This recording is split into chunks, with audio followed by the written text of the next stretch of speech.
मित्रांनो नमस्कार, मी गोपाळ कुलकर्णी. द रिंगण लाईव्हच्या बेधडक चर्चेमध्ये पुनश्च एक बार आपलं स्वागत. आज एका अत्यंत महत्वाच्या आणि ज्वलंत विषयावर आपण चर्चा करणार आहोत. टिपू सुलतान आणि नवाबाद या अत्यंत ज्वलंत विषयावर आज चर्चा करण्यासाठी माझ्यासोबत आहेत द रिंगण लाईव्हचे संपादक राजू पाटील सर. स्वागत आहे सर आपलं या चर्चेमध्ये. नमस्कार. मालेगाव येथील समाजवादी पक्षाच्या उपमहापौर शान ए हिंद निहाल अहमद यांनी त्यांच्या दालनात छत्रपती शाहू महाराज, महात्मा फुले, भारतरत्न डॉक्टर बाबासाहेब आंबेडकर या महापुरुषाऐवजी टिपू सुलतानचा फोटो लावला. याविरुद्ध एकनाथ शिंदेच्या नेतृत्वाखाली शिवसेनेने आक्रमक आंदोलन केल्यामुळे तो फोटो दालनातून हटविण्यात आला. मात्र काँग्रेसचे प्रदेशाध्यक्ष हर्षवर्धन सपकाळ यांनी टिपू सुलतानचे शौर्य छत्रपती शिवाजी महाराजांसारखेच आहे असे वक्तव्य केल्यामुळे नवाबाद निर्माण झाला आहे. सपकाळांना मुख्यमंत्री देवेंद्र फडणवीस यांनी प्रत्युत्तर दिले. ते म्हणाले, यापेक्षा जास्त लांगुलचालन करणे म्हणजे जोडे चाटण्यासारखेच आहे. मी आयुष्यात कधीच बघितलं नाही. टिपू सुलतानचा फोटो लावण्याचे समर्थन करीत सपकाळ म्हणाले की छत्रपती शिवाजी महाराजांचे शौर्य ज्या पद्धतीचे आहे त्याचा आदर्श घेऊन टिपू सुलतानने इंग्रजांच्या विरोधात लढा पुकारला होता आणि त्या अर्थाने टिपूचे हे शौर्य गाजवणारे टिपू हे एक योद्धेच होते असं त्यांचं म्हणणं होतं. त्यांचे शौर्य पाहता आपण त्यांना शिवाजी महाराजांच्या समकक्ष बघितलं पाहिजे असे म्हटल्यामुळे नवाबाद निर्माण झालेले आहे. सर्वत्र या संदर्भात वाद देखील निर्माण झाला आहे. काँग्रेस आणि भाजप आमने सामने आलेले आहेत या अत्यंत ज्वलंत विषयाच्या संदर्भात. आणि विषय तसा खूपच मोठा आहे, व्यापक आहे, परंतु एक थोडक्यात आपण या संदर्भात चर्चेमध्ये हा बसण्यासारखा विषय नाहीये. अत्यंत शॉर्ट मध्ये एकदम आढावा घेत आपण चर्चा करूया. तर माझा पाटील सर आपल्याला थेट पहिलाच प्रश्न असा आहे, टिपू सुलतान हा राष्ट्रविरोधी होता का? हे बघा, गोपाळराव हे टिपू सुलतानांचं साम्राज्य किंवा त्यांचा जन्म आणि त्यांचं कार्य हे 18व्या शतकातलं होतं. आणि 18व्या शतकामध्ये राष्ट्र ही संकल्पना अस्तित्वात नव्हती. तेव्हा संस्थानं आपल्या या भागामध्ये पूर्णपणे आता ज्याला आपण हिंदुस्थान म्हणतो, आता देश म्हणतो, या भौगोलिक भागामध्ये विविध राज्य होती. त्या राज्याचा तो एक सम्राट होता. राष्ट्र ही संकल्पना त्या काळामध्ये अस्तित्वातच नव्हती. त्यामुळे तो राष्ट्रविरोधी होता का राष्ट्रप्रेमी होता असं म्हणता येत नाही. मग आता याला दुसरा प्रश्न असा आहे की टिपू हा ब्राह्मण विरोधी होता का? ते त्याबद्दल अनेक प्रश्न निर्माण झालेले आहेत. नाही, टिपूचा गोपाळराव आपण एक काम करू, तुम्ही आता सुरुवातीचा प्रस्तावना जी केलेली आहे ना, की हा जो वाद निर्माण झालाय सध्या, हा प्रश्न आपण घेऊ, ब्राह्मण विरोधी होता का? हा जो वाद निर्माण झालाय हा योग्य आहे का? किंवा हर्षवर्धन सपकाळ यांनी आपल्या स्टेटमेंट ज्या पद्धतीचं स्टेटमेंट केलं, टिपूला समकक्ष असा शब्द वापरलाय. त्यांना समकक्ष समजावे किंवा त्याच्या अगोदरचा जो त्यांचा शब्द आहे तेव्हा त्यांचा आदर्श डोळ्यासमोर ठेवून असंही म्हटलेलं आहे. म्हणजे आता टिपू सुलतानाला छत्रपतींच्या समकक्षच असं सपकाळांनी म्हटलं का? असा जर आपण पूर्ण स्टेटमेंटचा विचार केला तर नाही. कारण पहिलं वाक्य त्यांचं असं आहे की छत्रपती शिवाजी महाराजांचा आदर्श डोळ्यासमोर ठेवून. आता यांचा आदर्श डोळ्यासमोर जो ठेवतो तो समकक्ष कसा होऊ शकतो? तो त्यांचा आदर्श डोळ्यासमोर ठेवला तो समकक्ष हा एक शब्द, समकक्ष हा एक शब्द त्यांनी अनावधानाने उच्चारलेला आहे. पण तो पहिल्या वाक्यामध्ये त्यांनी त्यांचा आदर्श डोळ्यासमोर ठेवून एक महान योद्धा त्यांना म्हटले. आणि योद्धा आणि एक महान योद्धा याला नाकारायचं काही कारण नाही. त्यामुळं हा जो वाद निर्माण झालाय हा वितंडवाद आहे. आणि भारतीय जनता पार्टी असे वितंडवाद खूप करते. खास करून केंद्रामध्ये जे सध्या संसदेचं अधिवेशन चालू आहे, अधिवेशनाचं एक सत्र संपलंय आणि एप्स्टीन हे प्रकरण खूप गाजतंय आणि त्याच्यामध्ये अनेक बड्या नेत्यांची नावं पुढे आलेले आहेत. त्यावर राज्यभरात चर्चा आहे. ही चर्चा किंवा संसदेमध्ये पंतप्रधानांनी लोकसभेमध्ये राष्ट्रपतीच्या अभिभाषणाला जो भाषण करायला पाहिजे होतं ते केलं नाही. ते राज्यसभेमध्ये जाऊन ते केलं. त्याची चर्चा महाराष्ट्रामध्ये खूप आहे. जनरल नरवणेच्या पुस्तकाची चर्चा महाराष्ट्रामध्ये खूप आहे. या सर्व चर्चेला थोडंसं डायव्हर्ट करण्याचा प्रयत्न देवेंद्र फडणवीस आणि त्यांच्या संपूर्ण लोकांनी केलाय, इतकाच त्याचा अर्थ आहे. मुख्यमंत्री देवेंद्र फडणवीस म्हणतात की सपकाळांनी मग या संदर्भात माफी मागायला हवी. नाही, सपकाळांनी माफी मागायला हवी.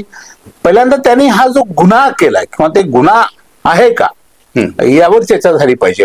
आणि समजा छत्रपतीच्या संदर्भामध्ये जर कोणाच्या भावना दुखावल्या असतील तर सपकाळाने एकदा नाही 10 माफी मागायला पाहिजे. कारण मुळात सपकाळ हे शिव शाहू फुले आंबेडकर या विचारधारेचे आहेत. देवेंद्र फडणवीस त्या विचारधारेचे नाही आहेत. आता सपकाळांनी माफी मागितली पाहिजे, कोश्यारीने माफी का नाही मागितली? गोपाळराव, तुम्ही हा प्रश्न विचारला पाहिजे आम्हाला. त्यांनी प्रश्न उपस्थित केलाय ना, पुढे आहेत. एवढा गंभीर स्वरूपाचा आरोप जेव्हा राज्याचा राज्यपाल असणारा भगतसिंग कोश्यारी करतो की रामदास स्वामी नसते तर छत्रपती नसते, कोण विचारलं असतं? हेच विधान होतं कोश्यारींचं. मागितली माफी कोश्यारीने. आंदोलन केलं भारतीय जनता पार्टीच्या लोकांनी, निषेध केला देवेंद्र फडणवीसाने, आले रस्त्यावर प्रत्येक जिल्ह्यातले शहरातले कार्यकर्ते भगतसिंग कोश्यारींच्या विरोधामध्ये. वा रे वा, भगतसिंग कोश्यारीला पद्मभूषण, छत्रपतींचा अवमान करणाऱ्या भगतसिंग कोश्यारीला पद्मभूषण, आणि सपकाळाला काही शिव्या. हा बघा, लोक जनता आहे हे सगळं. हे भारतीय जनता पार्टीचं काय चाललंय, त्यांच्या विरोधात काँग्रेस रस्त्यावर उतरले का नाही उतरले याला काहीच महत्व नाही. लोकांना माहिती आहे लोकांचे प्रश्न काय आहेत, लोकांच्या समस्या काय आहेत, हे लोकांना माहिती आहे. भारतीय जनता पार्टीच्या नाटकाला लोक आता विटलेले आहेत. पुढे आता आपण टिपू सुलतानच्या आपण या विषयावर मुद्द्यावर येऊया. तर टिपूने हिंदूच्या कत्तली केल्या असं म्हटलं जात होतं, हे खरंय का? हो, काही आपण जेव्हा बघा, टिपूचा इतिहास खूप मोठा इतिहास आहे. टिपू एक म्हैसूरचा वाघ असं त्याला म्हटलं जायचं. त्याने हिंदूंच्या कत्तली केल्या, त्याने इंग्रजांची बरोबर लढलाच नव्हतो. तो इंग्रजांबरोबर 4 लढाया झाल्या टिपूच्या. टिपूचं असं म्हणणं होतं, इतिहास आपण पण वाचला पाहिजे, की इंग्रजांचं पाऊल या भूमीवर नको. या आमच्या त्यावेळेस हिंदुस्थानी संकल्पना नव्हती, परंतु ही जी आपला पूर्ण खंड आहे या भूमीवर इंग्रजांचं पाऊल आम्हाला चालणार नाही, आणि त्याच्या विरोधामध्ये आम्ही पूर्णपणानं लढणार. आणि 4 लढाई त्यांनी केल्या. त्यांची लढाई हैदराबादच्या निजामाबरोबर झाली, त्यांची लढाई पुण्याच्या पेशवांबरोबर सुद्धा झाली. हो, अनेक अनुभव. हे लढाया ह्या जातीच्या लढाया होत्या, या साम्राज्य रक्षणाच्या आणि साम्राज्य विस्ताराच्या ह्या तात्कालीन लढाया होत्या. ही मुद्दा समजून घेतला पाहिजे त्या काळामध्ये. तुमचा प्रश्न आहे, हिंदूंची कत्तल केली का? हो, केली. अनेक ठिकाणी इतिहासामध्ये अशा गोष्टी सापडतात की त्या अनेक ठिकाणी हिंदूंवर अत्याचार केले, हिंदूंना जबरदस्तीनं धर्मांतर करायला लावलं. इतकंच नाही तर हिंदूंना गोमांस खायला भाग पडलं, अशाही नोंदी इतिहासामध्ये आहेत. पण का असा जेव्हा प्रश्न निर्माण होतो, की असं का करायला लावलं? जे हिंदू त्या काळातले टिपूच्या साम्राज्याला विरोध करत होते, इंग्रजांची हेरगिरी करत होते, टिपूचं साम्राज्य उलटून जावं यासाठी मदत करत होते, अशा लोकांच्या कत्तलीच केल्या पूर्णपणे त्यांनी. आणि त्या हिंदूंवर केल्या नाही. हिंदू विरोधी तो नव्हताच मुळात. त्यांच्या दरबारामध्ये बी अनेक मोठमोठ्या पदावर हिंदू अधिकारी होते. अनेक हिंदूंच्या मंदिरांना तो दान करत होता. अनेक ठिकाणी त्यांनी ब्राह्मणांच्या बाबतीत त्यांची कथा खूप मोठी आहे. 1,000 ब्राह्मणांना तो यज्ञ करायला सांगत होता पूर्ण राज्याच्या साम्राज्याच्या कल्याणासाठी, आणि त्यांना दान आणि दक्षिणा देत होता. टिपूच्या मनामध्ये आपलं राज्य, आपलं साम्राज्य होतं, आपला धर्म नव्हता. आपल्या धर्माचं रक्षण करता करता सर्व धर्मीयांना न्याय देणारा तो राजा होता. त्यामुळे विनाकारण तो हिंदूंच्या कत्तली केल्या. त्या काळातल्या ज्या लोकांनी त्यांना विरोध करण्याचा प्रयत्न केला ते कुठले का असणार, मग त्यांच्या कत्तली केल्या. पुढे एकेकाळी ब्रिटिशच्या नावाने थरथर कापायचे अशा टिपू सुलतानचे 4 मे 1799 रोजी निधन झाले. ब्रिटिशांच्या विरोधात लढताना कर्नाटकातील श्रीरंगपट्टण या ठिकाणी टिपू सुलतान धारातर्थी पडला आणि 20 नोव्हेंबर 1750 रोजी कर्नाटकातील देहनवल्ली येथे जन्मलेल्या टिपूचे पूर्ण नाव आहे सुलतान फतेह अली खान खराब. तर या टिपूने जबरदस्तीने धर्मांतर केले असे म्हटले जाते, ते खरं आहे का? करायला लावले. ज्यांना विरोध करणाऱ्या सगळ्या तत्कालीन लोकांना त्यात नुसते हिंदू थोडेच होते, ख्रिश्चन पण होते ना, ईसाई पण होते ना. ईसाई पण पकडून आणले, ख्रिश्चन पण पकडून आणले. नमुद्रीपाद ब्राह्मण हा जो त्या वेगळा ब्राह्मणांमधला एक समाज समजला जात होता, त्यांनाही पकडून आणलं. विरोध करणाऱ्या लोकांना दोन गोष्टी, एक तर त्याला मारणे किंवा तू धर्मांतर करतो का, शरण येतो का, साम्राज्याला शरण येतो का, ही संकल्पना होती. मग साम्राज्याला शरण येणे म्हणजे धर्मांतर, मग त्याच्या धर्माप्रमाणे आचरण. होय आम्ही आता हरलेलो आहोत, पराभूत झालो आहोत, तुम्हाला शरण आलो तर तुम्ही आता चला धर्मांतर का, हा प्रकार टिपूने केला. बघा गोपाळराव, दोन गोष्टी पाहिल्या पाहिजे. टिपूचं जे आयुष्य आहे ना, अत्यंत गुंतागुंतीचं आहे. सगळ्यात महत्वाचा हा विचार आपण केला पाहिजे. अर्धे टिपू हे सॅल्यूट करण्याच्या लायक आहेत, त्यांना ते सॅल्यूट केला पाहिजे. आणि अर्धे टिपू जे आहेत, त्या अर्ध्या टिपूंच्या प्रत्येक कार्याविषयी आजच्या परिस्थितीमध्ये काही संशय निर्माण होणं किंवा टिपून असं का केलं असेल असे प्रश्न निर्माण होणं हे अत्यंत स्वाभाविक आहे. दोन्ही गोष्टी आपल्याला त्या बरोबरीच आहेत. फार फक्त टिपू हा क्रूर शासक होता आणि तो हिंदूंच्या कत्ले करत होता असं नाहीच आहे. म्हैसूर साम्राज्यच पूर्णपणे अगदी हिंदूंची किती मोठी, प्रचंड मोठी त्यांच्यात लोकसंख्या असलेलं ते साम्राज्य होतं. आता ह्या सपकाळांच्या नव्या वादामुळं काँग्रेस आणि भाजप हे दोघे आमने सामने आलेत. आज राज्यभर आंदोलन देखील झाली आणि यातून एक प्रश्न असा निर्माण झालेला आहे, भाजप आणि विशेषतः मुख्यमंत्री देवेंद्र फडणवीस एवढे सक्रिय का झालेले? तेव्हा का नाही झाले? जेव्हा त्यांच्या पद्मश्री मिळालेल्या कोश्यारींनी छत्रपतींचा अवमान केला तेव्हा का नाही झाले? ज्योतिबा फुलेंचा आणि सावित्रीबाई फुलेंचा अवमान या भगतसिंग कोश्यारींनी केला.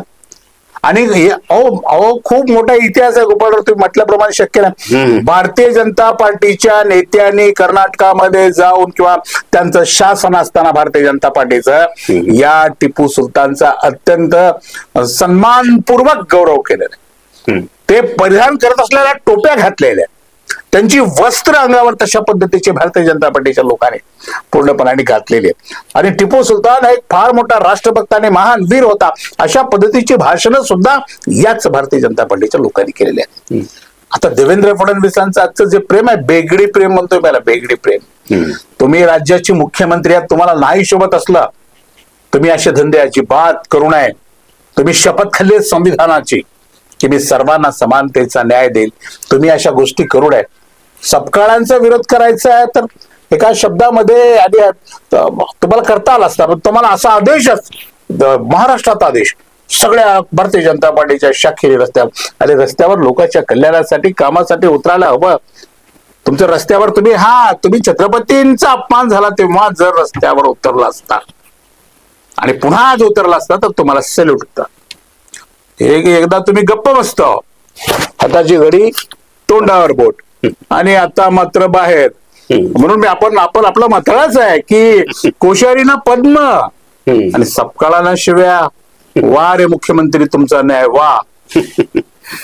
एक अत्यंत महत्वाच्या आणि मोठ्या विषयावर चर्चा करत असताना अत्यंत कमी कालावधीमध्ये आपण हे प्रश्न आणि उत्तर देऊ शकत नाही. खूप मोठा विषय, यथावकाश नंतर कधीतरी आपण तो विषय घेऊया विस्तारानं. पण समारोप करताना आपण काय सांगणार आहात गोपाळराव?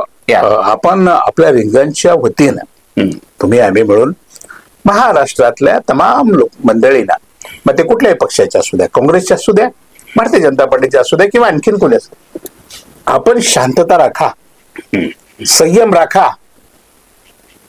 तुम्ही वाद निर्माण करून तुमच्या राजकारणाच्या पोळ्या भाजू नका.